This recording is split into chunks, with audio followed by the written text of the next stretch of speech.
Hi అండి. అందరికీ నమస్కారం. శుక్రవారం రోజున మనకు మహాశివరాత్రి రానుంది. కావున మర్చిపోకుండా ఆడవారు శివుణ్ణి ఈ విధంగా పూజించినట్లయితే మీకు శివుడి అనుగ్రహంతో పాటు జీవితంలో ఉన్న కష్టాలు అనే వాటికి చోటు లేకుండా ఉంటారు. కాబట్టి పరమశివునికి శివరాత్రి అంటే ఎంతో ఇష్టమైన రోజు. కాబట్టి ఆ రోజున ఆడవారు ఈ విధంగా పాటించినట్లయితే చాలు మీకున్న సమస్యలన్నీ తొలగిపోవడం అనేది జరుగుతుంది. కాబట్టి మర్చిపోకుండా ఆడవారు ఈ పనులు చేస్తే మీకు శివుడి అనుగ్రహంతో పాటు లక్ష్మీ కటాక్షం అనేది కలుగుతుంది. ఎక్కడైతే లక్ష్మీదేవత ఉంటుందో అక్కడ ధనానికి లోటు ఉండకుండా ఉంటుంది. కాబట్టి లక్ష్మీదేవి ఉన్న ఇళ్లల్లో లక్ష్మీ కటాక్షం ఖచ్చితంగా ఉంటుంది. మనకు శివరాత్రి అనేది శుక్రవారంతో కలిసి వచ్చింది కాబట్టి మనం ఆడవారు ఖచ్చితంగా ఈ పనులు చేసినట్లయితే శివుడి అనుగ్రహంతో పాటు లక్ష్మీదేవి అనుగ్రహం ఇద్దరి అనుగ్రహం కలిగితేనే మనం ధనవంతులు అయ్యే అవకాశం ఉంటుంది. కాబట్టి ఎవరైతే ఆర్థిక సమస్యలతో డబ్బు సమస్యలతో వ్యాపార సమస్యలతో బాధపడుతున్నవారు ఖచ్చితంగా శివరాత్రి రోజున మనకు శుక్రవారంతో కలిసి వచ్చింది కాబట్టి ఆడవారు ఖచ్చితంగా ఈ నియమాలు పాటించినట్లయితే మీకు లక్ష్మీదేవి అనుగ్రహం ఖచ్చితంగా కలుగుతుంది. ఫ్రెండ్స్, నా చిన్న రిక్వెస్ట్ అండి, మన ఛానల్ అయితే ఎవరైతే కొత్తగా చూస్తున్నారో వారు సబ్స్క్రైబ్ చేసి లైక్ చేయడం మాత్రం మర్చిపోకండి. మనకు మార్చ్ 8న మహాశివరాత్రి. ఇలా పూజ చేస్తే శివుని ఆశీర్వాదం అలాగే కోటి జన్మల పుణ్యం లభిస్తుంది. మన హిందువుల అత్యంత ముఖ్యమైన మరియు పవిత్రమైన పండుగలలో మహాశివరాత్రి ఒకటి. శివభక్తులు జరుపుకునే అత్యంత ముఖ్యమైన పండుగ. మహాశివరాత్రి రోజున శివాలయాలు మొత్తం శివ నమస్కారాలతో మారుమోగుతూ ఉంటాయి. ఈ సంవత్సరం మార్చ్ 8వ తేదీన శుక్రవారం రోజున మహాశివరాత్రి వచ్చింది. శివరాత్రి రోజున సాక్షాత్తు శివుడు కైలాసం నుంచి భూమిపైకి వస్తాడని భావిస్తారు.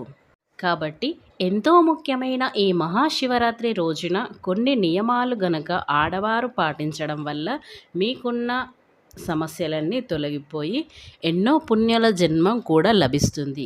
శివ అంటేనే మంగళకరం అని అర్థం. కైలాసనాథుడు బోలాశంకరుడు లింగంగా ఆవిర్భవించిన రోజున మహాశివరాత్రిగా పరిగణిస్తారు. మాఘమాసం బహుళ చతుర్థి రోజు అనంత భక్తి కోటి కోసం శివుడు లింగంగా ఆవిర్భవించాడని మన పురాణాల్లో చెప్పబడింది. మహాశివరాత్రి రోజున శివుడు మరియు పార్వతి వివాహం చేసుకున్నారని మన వేద పండితులు చెబుతున్నారు.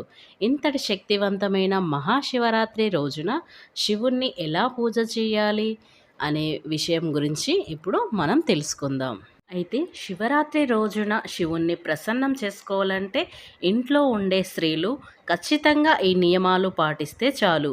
శివ అనుగ్రహంతో పాటు లక్ష్మీ అనుగ్రహం ఖచ్చితంగా కలుగుతుంది. మన పురాణ ప్రకారం శివయ్య అనుగ్రహం పొందడానికి ఎలాంటి నియమాలు పాటించాలి, అలాగే శివరాత్రి వేళ ప్రత్యేక పూజలు చేయడం వల్ల కలిగే ప్రయోజనాలు ఏంటో ఇప్పుడు మనం చూద్దాం. ప్రతి ఒక్కరూ మహాశివరాత్రి రోజున సూర్యోదయం కంటే ముందే నిద్రలేచి తలాంటు స్నానం చేసి, లేదు అంటే మీకు దగ్గరలో ఉన్న గంగా నది స్నానం చేస్తే ఇంకా ఎంతో పుణ్యం లభిస్తుంది. మీరు చేసిన అన్ని పాపాలు తొలగిపోతాయి. కాబట్టి ఖచ్చితంగా గంగా నది స్నానం చేస్తే ఇంకా మంచిది. ఇలా స్నానం ఆచరించిన తర్వాత ఇంట్లో పూజ గదిలో ఈశ్వరుని ఫోటో ముందు నువ్వుల నూనెతో దీపం వెలిగించాలి. మీ ఇంట్లో ఉన్న గొడవలు తగ్గాలన్నా, సమస్యలు తగ్గాలన్నా, ఆరోగ్య సమస్యలు తగ్గిపోవాలన్నా ఇలా శివరాత్రి రోజున పూజ గదిలో కొబ్బరి నూనెతో దీపం వెలిగిస్తే చాలా మంచిది. శివ పూజ చేసే సమయంలో ఖచ్చితంగా అందరూ కూడా ఓం నమ శివాయ అనే పంచాక్షరి మంత్రాన్ని జపించాలి. అనంతరం కర్పూరం వెలిగించాలి. ఇంట్లో శివలింగం ఉంటే గంగాజలం మరియు పాలతో అభిషేకం చేయాలి. అభిషేకం అంటేనే శివుడికి చాలా ఇష్టం. ఎవరైతే శివరాత్రి రోజున అభిషేకం చేసినట్లయితే శివుడి అనుగ్రహం అనేది ఖచ్చితంగా కలుగుతుంది. ఎందుకంటే శివుడికి అభిషేకం ప్రియుడు కాబట్టి శివరాత్రి రోజున అందరూ కూడా శివుణ్ణి అభిషేకించాలి. అలాగే పూజ చేసేటప్పుడు శివుని పటానికి గులాబీ పువ్వులు మరియు చామంతి పూలతో అలంకరిస్తే చాలా మంచిది.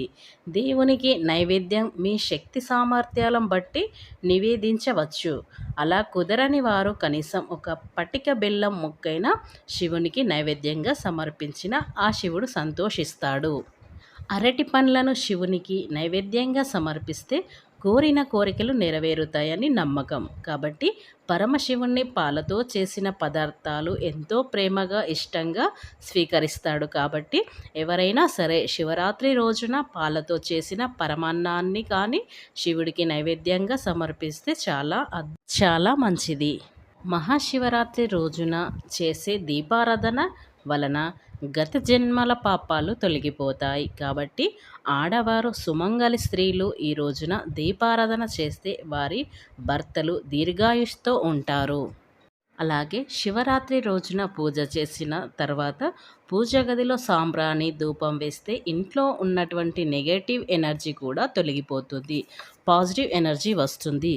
మనకు శివరాత్రి అనేది శుక్రవారంతో కలిసి వచ్చింది కాబట్టి మనకు లక్ష్మీదేవి కూడా ఇంట్లోకి వస్తుంది. కాబట్టి ఇల్లంతా సాంబ్రాణి పొగ పట్టేలా చూడాలి. అప్పుడు కూడా మనకు లక్ష్మీదేవి ఆహ్వానిస్తుంది. కాబట్టి ఇలా ఇల్లంతా సాంబ్రాణి వేయడం వల్ల మనకు లక్ష్మీదేవి కూడా వచ్చి మనకున్న సమస్యలన్నీ తొలగిస్తుంది. కాబట్టి శివుడు అనుగ్రహంతో పాటు లక్ష్మీ అనుగ్రహం కూడా కలుగుతుంది. శివరాత్రి రోజున శివలింగానికి పూజ చేసే సమయంలో బిల్వ పత్రాలను సమర్పిస్తే శివుడు పులకరించిపోతాడు. మీ జీవితంలో ఉన్న అడ్డంకులను తొలగిస్తాడు. మహాశివరాత్రి రోజున పరమేశ్వరుని అనుగ్రహం పొందాలంటే ఆడవారు ఖచ్చితంగా ఇంటి గుమ్మానికి ఇరువైపులా సాయంత్రం సమయంలో ఆవు నెయ్యితో దీపాలు వెలిగిస్తే చాలా మంచిది. శివునికి తులసి ఆకులు అస్సలు సమర్పించకూడదు. శివునికి ప్రీతికరమైన బిల్వపత్రాన్ని మాత్రమే సమర్పించాలి. అప్పుడు శివుడు సంతోషిస్తాడు. కాబట్టి ఆడవారు ఖచ్చితంగా సాయంత్రం సమయంలో గుమ్మం దగ్గర ఇరువైపులా ఇలా దీపం పెట్టినట్లయితే శివుడు అనుగ్రహంతో పాటు లక్ష్మీ అనుగ్రహం కూడా కలుగుతుంది. అలాగే శివరాత్రి రోజున ఎవరైతే పేదరికంతో బాధపడుతున్నవారు, ఆర్థికంగా ఇబ్బందుల్లో ఉన్నవారు శివరాత్రి రోజున శంకు పుష్పానికి శివునికి సమర్పించి దేవునికి చేసి ఆ పువ్వును మరలా తీసుకొని మీరు డబ్బు ఉంచే చోట అంటే బీరువా కానీ మీరు ఇంకెక్కడైనా డబ్బు దాచుకునే ప్లేస్లో ఆ డబ్బుకు సంబంధించి ఇబ్బందులన్నీ త్వరగా తీరుతాయని ఆ రోజు సన్నజాజులతో శివుని పూజించిన వివాహ యోగం కలుగుతుంది. కాబట్టి ఆడవారు మర్చిపోకుండా ఈ విధంగా చేసినట్లయితే మీరు కోరిన కోరికలు తీరుస్తాడు ఆ పరమేశ్వరుడు. ఎవరైతే శివరాత్రి రోజున ఆవును పూజిస్తారో వారికి చాలా మంచిది. ఖచ్చితంగా ఆడవారు పూజించినట్లయితే వారికి ప్రత్యేకమైన రోజున గోమాతను సేవించి ముక్కోటి దేవతల ఆశీర్వాదాన్ని మాత్రమైతే ఆడవారు ఖచ్చితంగా పొందుతారు. అలాగే లక్ష్మీదేవి ప్రత్యేక ఆశీర్వాదాలను పొందవచ్చు. శివ పురాణం వివరిస్తుంది. కాబట్టి ఆడవారు ఖచ్చితంగా శివరాత్రి రోజున ఈ నియమాలు పాటిస్తే చాలు. ఈ విధంగా చెప్పినట్లు ఆడవారు పూజించిన నేను చెప్పిన విధంగా చేసినట్లయితే మీకు శివరాత్రి రోజున శివుని అనుగ్రహంతో పాటు లక్ష్మీ అనుగ్రహం కూడా కలుగుతుంది. కాబట్టి ప్రతి ఒక్కరూ ఆడవారు మర్చిపోకుండా ఈ నియమాలు పాటిస్తే చాలు. ఫ్రెండ్స్, నా చిన్న రిక్వెస్ట్ అండి, మన ఛానల్ అయితే ఎవరైతే కొత్తగా చూస్తున్నట్లయితే వీడియోకి లైక్ చేసి సబ్స్క్రైబ్ చేసుకోవడం మర్చిపోకండి.